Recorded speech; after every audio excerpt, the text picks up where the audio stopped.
Hey everyone, and welcome back to my channel. Today we have a guest, apparently. Today we have a quick little bonus video for you guys announcing my May no spend or reduced spend challenge. So you guys may know in the past I have done these no spend months, these reduced spending months, and the whole goal of it was to save extra money to pay off my student loans. Well, my loans are paid off, but that doesn't mean I don't have savings goals anymore. And I spent the last month spoiling myself. You guys will see in my monthly money update video to come in a few days, but I spent the month spoiling myself and now I am ready to get back on track.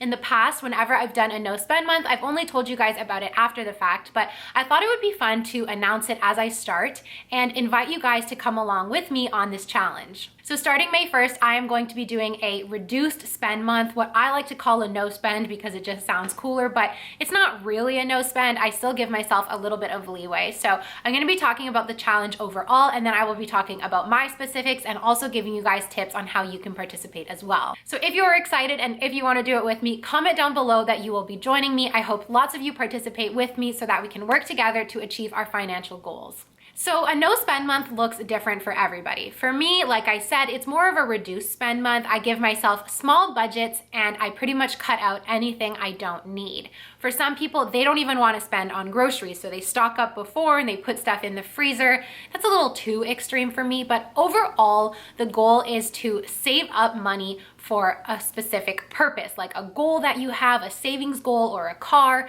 something like that. Some people go into a no spend month with the goal of having a specific amount of money in savings at the end of it. I just want to save as much money as possible, and it's a fun surprise for me at the end of the month to see how much I saved. So that is how I'm going to be doing it, but you can do it any way you like. Let's talk about what I am going to be cutting out to give you guys some inspiration as well. Now, the first thing is no clothes. No clothes, no shoes, no shopping of anything of the sort, jewelry, all that kind of stuff I love to buy. We are not buying it in the month of May.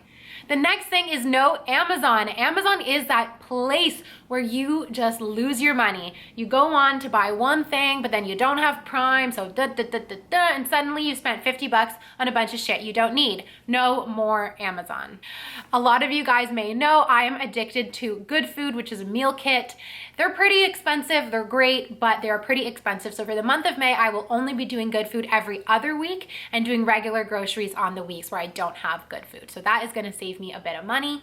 I have prepaid for my Metro card, so I don't need to worry about spending money to take the Metro. I've preloaded 10 rides onto my Metro card, which is the subway for anyone who is not from Montreal, I guess. No haircuts, no nail appointments, no waxing, no laser, none of that stuff. Beauty treatments, no, no, no. Basically, you guys, I am cutting out all spending that I don't need. So what is left for me to spend on? Basically food. But that doesn't mean that I get to go crazy and take all of my like pent up spending energy out on food. No, no, no. I am allowed one takeout per week because sometimes things just happen and you're in a pinch and you need takeout, but I am only allowed to spend up to $20. So the way I do this is it's not like it's not a budget of $20 for the week, it's one time. So if I buy coffee and it's $6, that's it for the week. Or if I buy, I don't know, tacos and it's $20, that's also it for the week. But I can't have both. So that means if I'm going out with friends for a picnic in the park, I'm bringing my own snacks, I'm bringing my own coffee.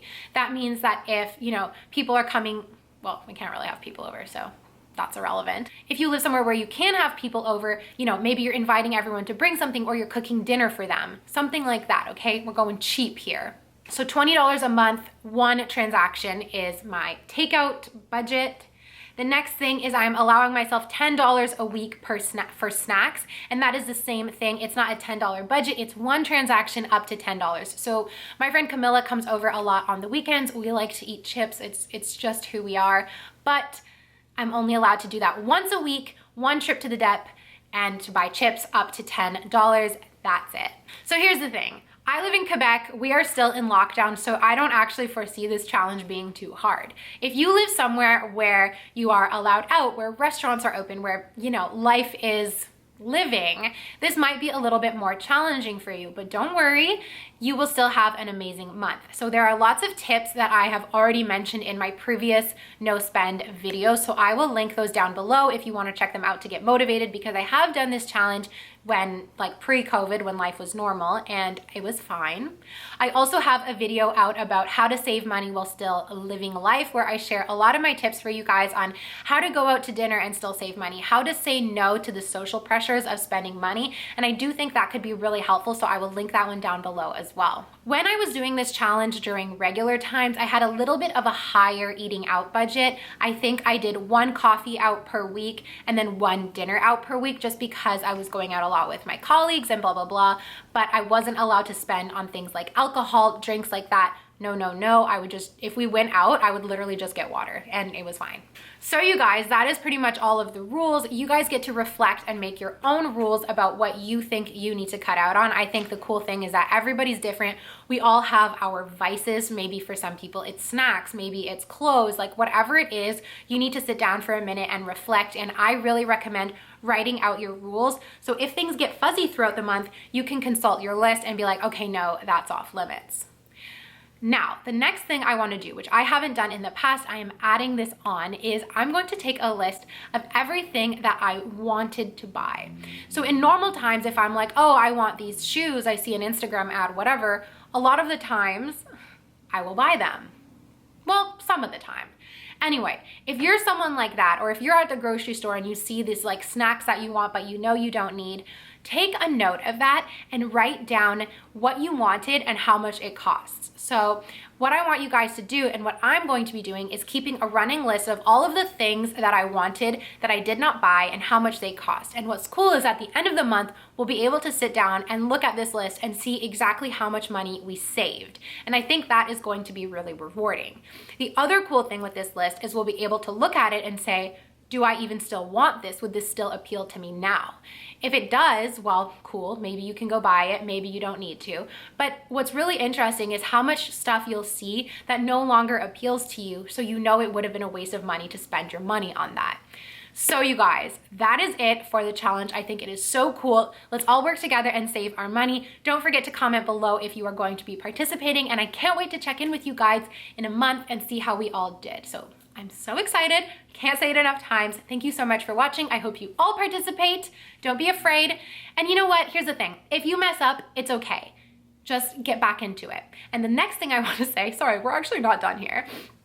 Don't spend a bunch in the last days of April knowing that you can't spend in May, okay? Don't do that. And as soon as it's June 1st, don't spend a lot either, okay? No, no, no. The point of this is to reduce your consumption and live a lifestyle and see how comfortable and easy it is to live without spending a ton and continue these habits going forward. So I will leave you with that. Hope you all participate. Let me know down below, and I'll see you all in my next video. Bye.